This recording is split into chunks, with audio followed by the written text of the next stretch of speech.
Tough conversations can pop up anywhere, whether it's in the sword alley, the pickup cab, or over supper at the kitchen table.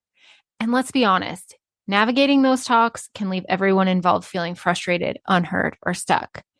That's why I created a free guide, Handling Hard Conversations, 3 Steps to Creating Space for Clarity, Connection, and Mutual Respect. In this quick and practical resource, you will learn how to pause and ground yourself before your emotions run wild, validate both yourself and others, building trust, and how to ask honest questions that lead to real connection. These 3 simple steps can help you communicate better and keep your relationships, whether it's with your family, your crew, or your spouse, strong and steady, even on the hard days. Download your free copy today and start moving more smoothly through those hard conversations with confidence. The link is in the show notes, so go grab it now. Here's to drawing good movement.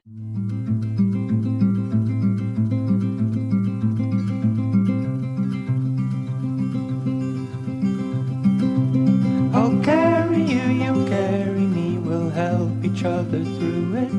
Come on and say good movement draws good movement. Welcome to Good Movement Draws Good Movement, the podcast where farmers, ranchers, and rural folks can grow relationally through awareness, understanding, and effective communication. Hey, it's T. I'm your host, and I, along with my guests, will be covering topics related to drawing good movement. Things like self and social awareness, brain science, positive psychology, extending grace, and so much more. We'll share tools that can help you understand why you are the way you are, why others are the way they are, and how you can use that to step out of self-told lies with grace and compassion to draw good movement in conversations, relationships, and life in rural America. Let's go draw good movement. Welcome back to the Good Movement Draws Good Movement podcast. I've had today's topic on my mind for a few years, and especially the last couple of years. And I don't know if it's because at the time of this recording, yesterday marked 2 years since my dad's passing, or because this coming Sunday is Mother's Day. But for some reason, I feel now is the time to record this episode. So here goes. I can't tell you how many times I've heard, I have to be strong for my kids. I've got to get it together before the kids get home, or some other iteration of the like. I've even thought and said those things myself, and I get it. There's this deep love and protectiveness we feel, this instinct to shield our kids from anything hard, especially when it's our hard. But here's something I've come to believe. What if being strong actually means being seen? What if our kids don't need us to hold it all together? What if what they really need is to see us walk through the falling apart, see us walk through the hard and come out on the other side? So today's episode isn't about Cassie Phillips or Mel Robbins' version of Let Them. It's not about letting people go or walk away. This is about a different kind of letting our kids see what it looks like to be fully human. Because when we let them see us feel, we teach them how to feel too. We think we have to be our kids' rock. We have to be strong for them. We have to be enduring and unshakable. But if their rock never moves, never cracks, never shifts, they don't learn how to move, crack, or shift either. Hiding our emotions teaches our kids that emotions are unsafe or shameful or bad or wrong. It teaches them to hide their own emotions. Children develop emotional intelligence not being told how to feel, but by seeing how to feel, by watching adults model emotional awareness and regulation, There are a couple of great books on this. The first one is The Whole Brain Child by Dr. Dan Siegel.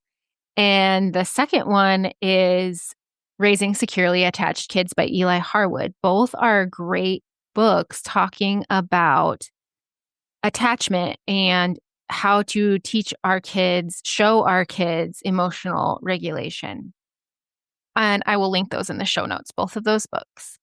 But if we think about this from the standpoint of stockmanship, when we work cattle, the cattle are constantly watching us and they're constantly reading us. Like, even if we don't make a motion, they can read our energy. If you've ever worked cattle on a day that you are struggling, you know that it doesn't go as smoothly as days when you work cattle and you feel more regulated. And the same thing is true with our kids. Even if we think we're doing a great job of hiding whatever it is that we feel, they're picking up on what we're feeling. They can feel what we won't say. And I think if you got really quiet and open, maybe you can do this even if you're not really quiet and open, but humans can pick up on other humans' energy. And that is especially true of our kids. So, what do we let them see? Here's the part I want to sit with today. These are the things I want to let my kids witness, not to burden them, but to guide them. Things that I've started letting them see, especially in the last 2 years with the grief from losing my dad. So the first one is let them see your tears. Let them hear you name your sadness, your anger, your hope. When you're angry, let them hear you name, not explode with it. Name it. I'm feeling angry right now and I need a minute to cool down. This teaches emotional safety and boundaries. Let them witness you apologize.